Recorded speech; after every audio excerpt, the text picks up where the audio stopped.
Una vittoria in rimonta per partire nel migliore dei modi in questa nuova avventura. La Nuorese ha superato il Tempio col punteggio di 2-1 al termine di una sfida dominata per larghi tratti.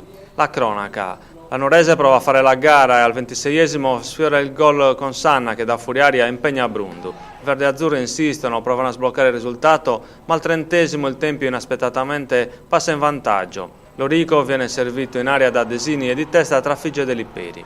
La Nuorese si scuote e cerca subito di rimediare al gol beffa. Al 33esimo Cocco, uno dei migliori in campo, serve Pud che di testa manda la palla di poco fuori. 2 minuti dopo sempre Cocco conquista una palla a centrocampo e lancia in profondità Falchi, ma il portiere ospite fa buona guardia. I ragazzi di Bernardo Mereu provano a chiudere il Tempio nella propria area. Al 38esimo Cocco serve Namani in area, ma il colpo di testa del difensore finisce tra le braccia di Brundu. Il finale di tempo è tutto di marca verde-azzurra. Al 43esimo Frongia si invola sulla sinistra e calcia un diagonale che costringe Brundu al salvataggio in corner. In chiusura, bella azione manovrata dalla Nuorese, conclusa da Sanna con un tiro all'incrocio che il portiere devia in angolo. Nella ripresa il canovaccio non cambia, la Nuorese continua a mantenere l'iniziativa. Al terzo Alessandri ci prova dalla distanza, ma la palla finisce alta.